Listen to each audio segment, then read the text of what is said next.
안녕하세요 여러분. 6학년 2학기 사회 1-3단원 첫 번째 시간입니다. 오늘은 이웃나라의 자연환경과 인문환경을 알아보도록 할게요.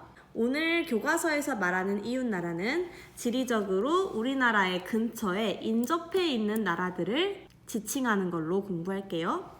우리나라는 중국, 일본, 러시아와 국경을 마주하고 있다. 그러면 우리나라의 이웃나라는 중국, 일본, 러시아가 되겠죠? 자, 넘어가기 전에 여러분이 꼭 알고 가야 할 것이 있어요. 이거는 여러분 연필 들고 선생님이랑 같이 교과서에 필기를 하고 넘어갔으면 좋겠어요. 자연환경 중에서는 무엇을 알아볼 거냐면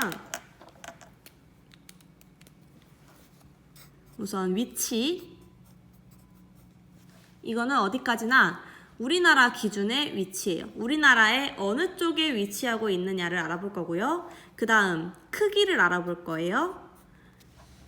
영토의 크기, 또 지형, 땅의 모양인 지형이죠. 지형과 기후, 날씨, 그 나라의 위치와 크기, 지형, 그리고 기후가 그 나라의 자연환경에 속하는 거예요. 그러면 인문환경은 뭐냐면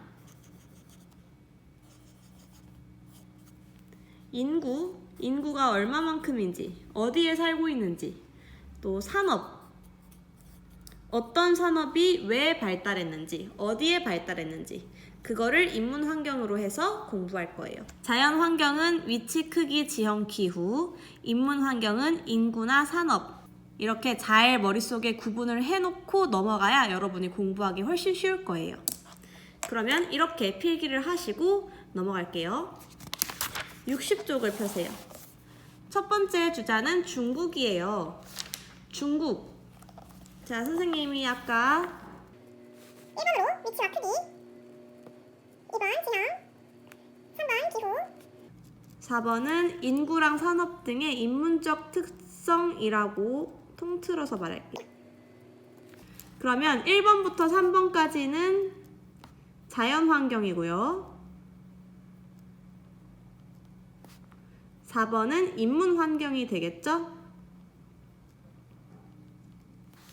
이 틀에 따라서 여러분 교과서에 있는 지문도 다 짜여 있어요. 이렇게 하나씩 대응시킬 수 있다는 말이에요. 그러면 대응시켜 가면서 봅시다. 우리나라의 서쪽에 있는 중국. 자, 벌써 위치 나왔어요. 중국은 우리나라의 어느 쪽에 있다고요? 네, 서쪽에 있습니다. 위치 나왔어요. 영토가 넓고 지역마다 다양한 지형과 기후가 나타난다. 영토가 넓다. 크기 나왔죠? 크기. 영토가 얼마만큼 넓냐면 여러분 교과서 24쪽을 펴면 여기 중국 세계 4위의 영토를 가지고 있어요.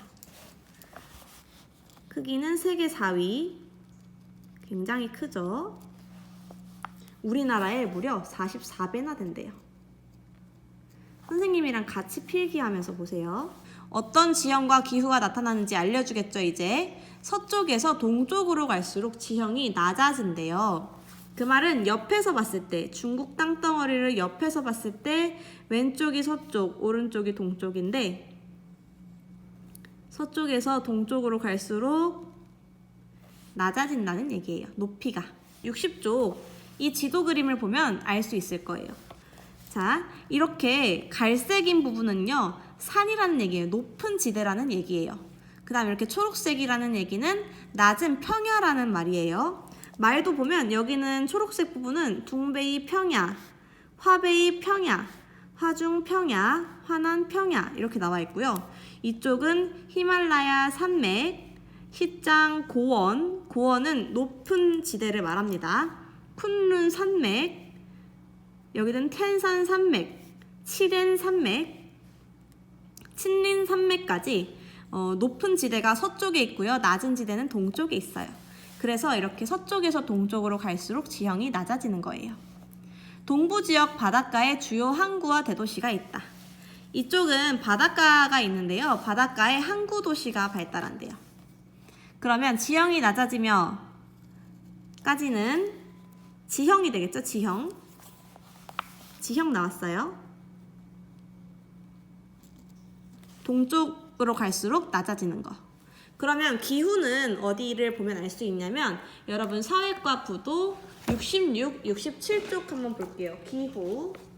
교과서에는 없지만 여기를 보면 선생님이 빨간색으로 표시해 놓은 데가 중국이에요.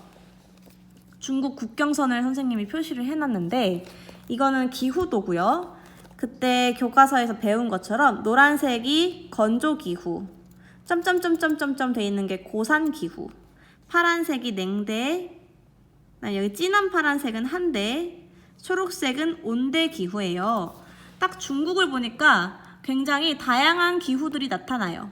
이 왼쪽, 아까 산이 많았던, 산과 고원이 많았던 이 왼쪽은 고산기후가 나타나고 있고요.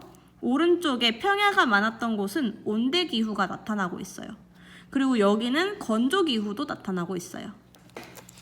중국은 영토가 너무 커서 기후도 한 가지만 나타나는 게 아니라 다양한 기후가 나타나요. 그럼 여기 밑에 사진을 볼게요. 사진을 보니까 고비 사막이라고 엄청 큰 사막이 있는데 중국과 몽골에 걸쳐 있는 고비 사막에서는 당연히 어떤 기후가 나타나겠어요? 그렇죠. 건조 기후가 나타나겠죠? 밑에 사진을 보면 시장 고원, 티베트 고원이라고 표시된 줄을 따라가 보면 이렇게 눈이 쌓여 있어요. 높은 산들이 있고 산에 눈이 쌓여 있는 걸 봐서 세계의 지붕이라고 불리는 시장, 티베트 고원은 당연히 고산 기후가 나타나요. 그리고 동부지역 바닷가, 동부지역 바닷가에는 주요 항구 도시인 상하이라는 큰 도시가 있어요. 여기 상하이.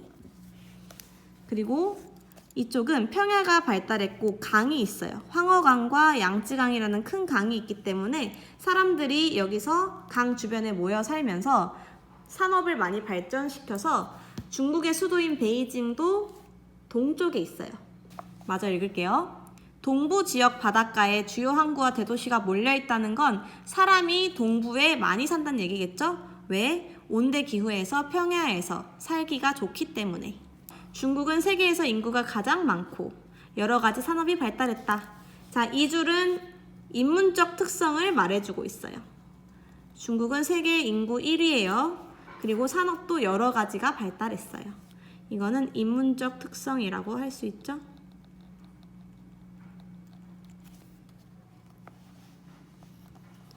그러면 우리 중국의 위치와 크기, 지형, 기후, 인문적 특성을 모두 알아봤어요. 다음 일본입니다. 쌤이 여기다 포스트잇 써서 붙여왔는데 여러분은 써도 되고 그냥 왼쪽, 이쪽 이거 보고 해도 돼요. 일본은 4개의 큰 섬과 3,000개가 넘는 작은 섬들로 이루어졌다. 여기서 말하는 4개의 큰 섬은 뭐냐면 여기 밑에 지도를 보면 파란색 글씨를 찾아보세요.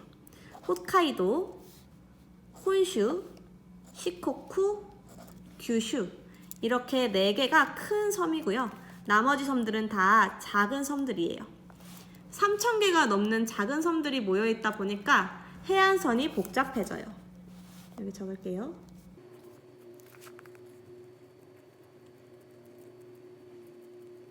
이거는 지형적 특성이라고 볼 수 있겠죠? 위치와 크기가 나와 있지 않은데 위치는 지도를 보면 알 수 있어요. 자, 우리나라가 여기 있으면 동쪽이 여기 있어요. 그럼 우리나라의 어느 쪽에 있는 거죠? 그렇죠. 동쪽에 있는 거죠. 우리나라의 동쪽에 위치하고요. 크기는 우리나라의 약 1.7배래요. 그러니까 우리나라랑 거의 비슷한데 조금 더 큰 정도? 이거는 책에 없는 거니까 적으면 좋겠죠?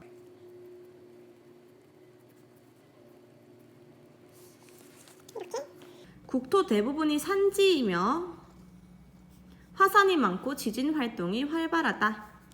산지라는 거는 지형을 말하죠. 지형. 또한 섬나라이기 때문에 습하고 비와 눈이 많이 내린다.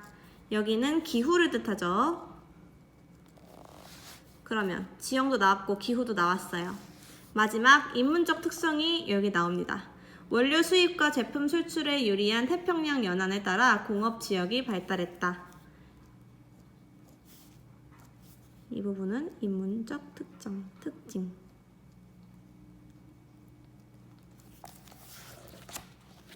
대부분이 산지인 거는 어떻게 알 수 있어요? 아까 이 갈색 부분은 선생님이 높은 지대라고 했죠? 근데 거의 다 갈색이 있어요. 그 말은 대부분이 산지다. 그리고 화산 활동과 지진 활동이 많은 이유는 일본이 환태평양 조산대에 위치하기 때문이에요. 들어봤을지 모르겠는데 환태평양 조산대에 위치한 나라들에서는 화산과 지진이 활발해요. 지각 변동이 많아서 그래요. 다음, 섬나라이기 때문에 습하고 비와 눈이 많이 내린다는 거는 뭐냐면 바닷가, 바다로 둘러싸여 있기 때문에 바다의 영향을 많이 받아서 그래요. 바다가 다 물이니까 습할 수밖에 없죠.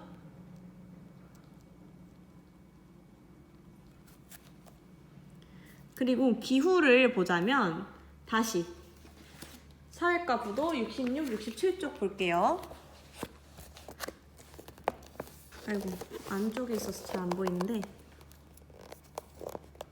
여기 일본 볼게요. 여기 일본. 이게 쭉 일본인데요. 아래쪽은 초록색이고 위쪽은 파란색이에요. 그 말은 영토가 반으로 똑 나뉘어서 아래쪽은 온대기후, 위쪽은 냉대기후가 나타난다는 말이죠. 그래서 이 위쪽, 홋카이도 쪽에는 겨울에 눈이 많이 오고 추워요.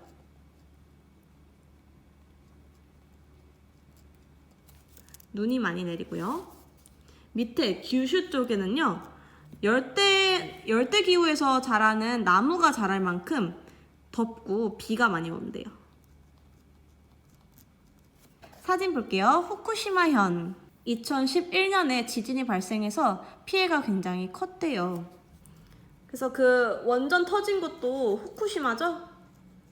지진 때문에 터진 거였어요. 아소산은 불을 뿜는 산이래요. 뜻을 해석하자면. 즉 화산이죠, 화산. 화산이 아직도 죽지 않고 계속 활발하게 활동을 한대요. 그래서 당연히 밑에 바닥이 뜨겁고 펄펄 끓겠죠? 그 영향으로 지하수도 펄펄 끓고 있어요. 그게 바로 온천이고요. 마지막으로 도쿄, 수도죠? 일본의 수도인 도쿄를 중심으로 한 게이힌 공업 지역이 일본에서 가장 발전돼 있고 가장 큰 공업 단지가 게이힌 공업 지역이에요. 도쿄는 여기 해안선의 중간 정도에 있어요. 그래서 일본 사람들이 여기에 모여 있고 태평양 연안이면 다른 나라들이랑 바다를 통해서 원료를 수입하거나 수출하는 게 편하기 때문에 이쪽에 공업단지가 발달하는 게 맞아요. 그리고 수도다 보니까 노동력도 풍부해서 공업단지가 발달하기 좋겠죠? 마지막 러시아예요. 러시아는 세계에서 영토가 가장 넓은 나라다. 크기 나왔죠? 크기?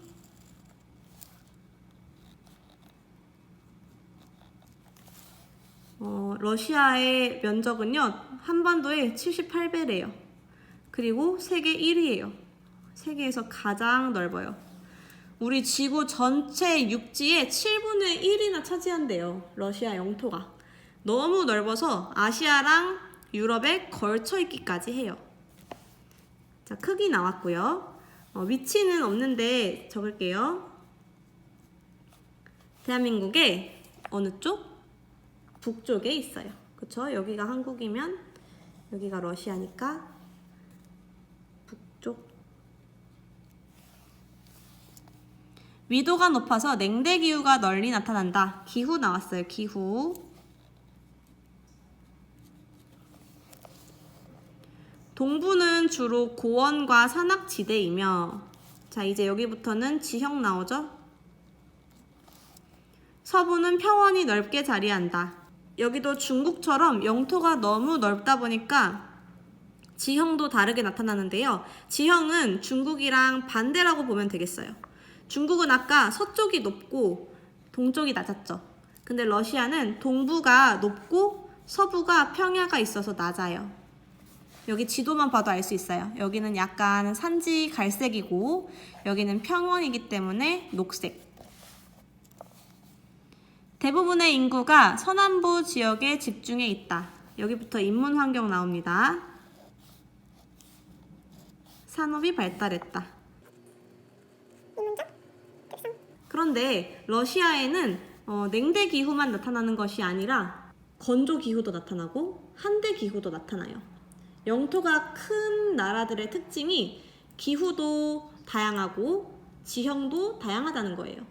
넓이가 넓으니까 어쩔 수 없는 거겠죠. 사진을 보면 우랄산맥은 아시아와 유럽을 구분하는 경계가 돼요. 그래서 이렇게 산맥이 있고 왼쪽은 유럽, 오른쪽은 아시아랍니다.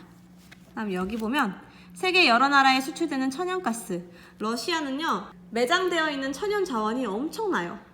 천연가스도 있고 석탄도 많이 있고 석유도 많이 나요. 근데 이 중에서도 특히 천연가스가 정말 품질도 좋고 많이 나와서 세계 여러 나라에 수출되고 있죠. 다음 여기를 보면 겨울철 추위로 유명한 오임야콘의 위치는 발음하기가 어렵네요. 동부에 있는데요. 그래서 여기는 한대 기후가 나타난다고 보면 돼요. 세계에서 가장 기온이 낮대요. 영하 40도까지 내려간답니다. 평균적으로. 그러면 63쪽 볼게요. 이웃나라의 인구 분포 알아보기. 인구 분포를 자연 환경과 인문 환경과 연관을 지어보는 거예요. 자, 이게 인구 분포도인데요. 인구 밀도가 색깔로 나타나 있어요. 색깔이 진해질수록 인구 밀도가 높다. 즉, 사람이 많이 산다는 뜻이에요. 그러면 이런 노란색보다 이런 빨간색이 훨씬 사람이 많다는 거겠죠? 러시아를 보면 러시아는 어디가 사람이 많아요? 그쵸, 여기는 다 노란색인데 이쪽이 진하죠? 서남부 지역에 사람이 많아요. 러시아는 서남부 지역에 사람이 가장 많고, 그 다음 중국은 왼쪽은 노란색인데 오른쪽은 빨갛죠. 중국은 동부에 사람이 많아요. 마지막 일본은 이렇게 길쭉한데 위쪽보다는 아래쪽, 그리고 이쪽 안쪽 대륙보다는 바깥 해안가에 사람이 많아요. 이걸 알고 있는 상태에서 사진을 볼게요. 일본의 수도 도쿄는 위치가 여기래요. 이 바깥 끝쪽. 러시아의 수도 모스크바의 위치는 서쪽이에요. 이쪽. 그 다음 중국의 수도 베이징의 위치는 여기 회색 점 있는 이곳이에요. 그러면 인구가 많은 지역의 지형적인 특징을 봅시다. 먼저 러시아는 이 왼쪽. 자, 이쪽에 모스크바가 있었죠? 지형이 어때요? 갈색이 아니고 초록색이네요. 평야 지역이에요. 평야. 러시아는 평야 지역이고요. 그 다음 일본의 도쿄를 보니까 이쪽이 사람이 많았던 걸 봐서 여기도 초록색이에요. 평야. 그리고 여기는 해안가예요. 해안가. 굉장히 바깥쪽에 있어요. 그 다음 중국은 여기는 평야지대예요. 그리고 황허강과 양쯔강이 있어요. 그러면 다시 뒤로 가서 여기에 적을 수 있겠죠? 러시아의 경우 지형적으로 인구가 많은 곳은 평야가 있었고요. 일본의 경우 해안가였고요. 중국의 경우 평야이기도 했고 큰 강도 있었죠.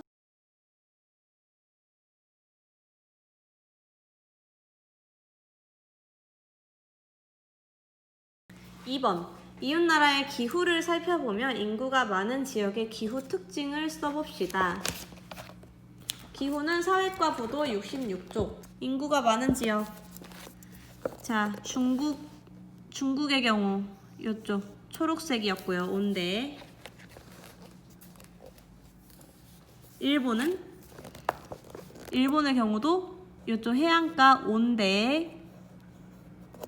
러시아는 서남부 쪽에 사람이 많았는데 서남부 쪽을 보니까 노란색과 파란색이 섞여 있어요. 그 말은 냉대 기후거나 건조 기후라는 얘기겠죠? 그래서 여기다가 러시아의 경우는 냉대나 건조 기후에 사람이 많고요.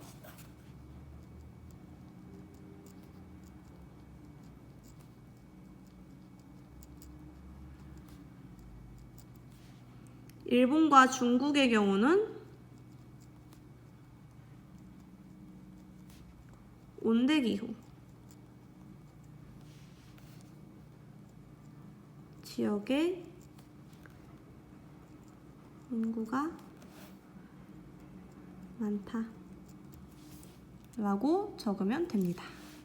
마지막 인구가 밀집한 지역의 자연환경과 사람들의 생활 모습을 연관지어 이야기해 볼까요? 인구가 밀집한 지역의 자연환경은 지형 또는 기후를 말하는 건데요. 인구가 밀집한 곳의 지형은 주로 평야거나 강이 있거나 해안가였어요. 기후는 온대거나 냉대거나 건조였어요. 냉대와 건조는 약간 어쩔 수 없는 느낌이고 보통 온대 기후면 사람이 살기 제일 좋아서 여기에 몰리게 되죠. 그러면 이런 지형과 이런 기후를 갖고 있는 곳에 사는 사람들은 몰려있기 때문에 노동력도 풍부해요. 그래서 대도시를 이루거나 산업을 발달시켜요. 그곳에 사는 사람들이.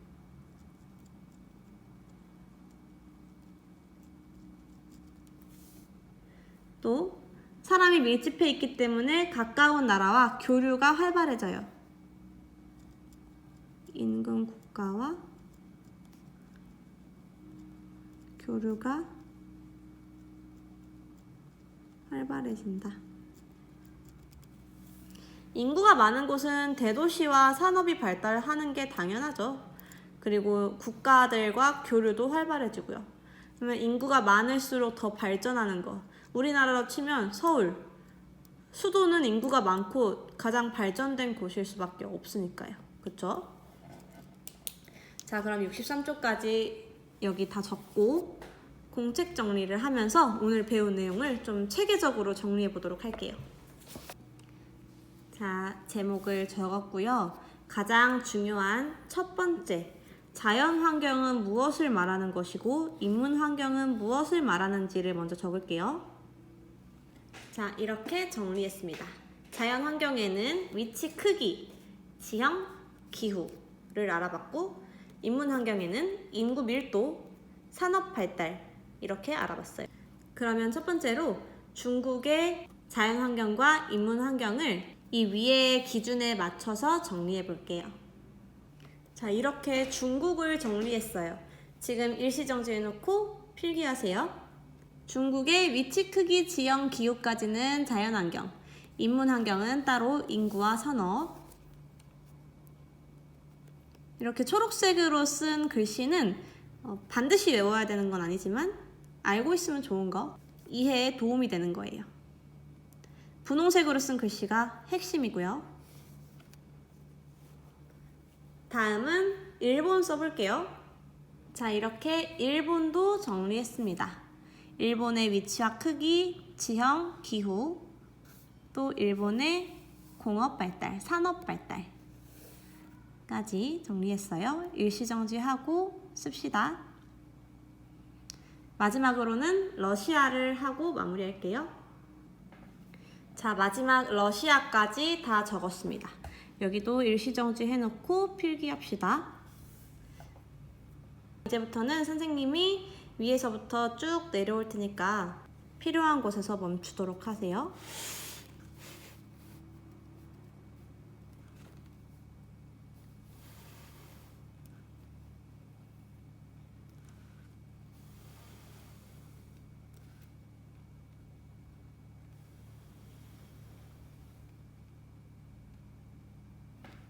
수고하셨습니다.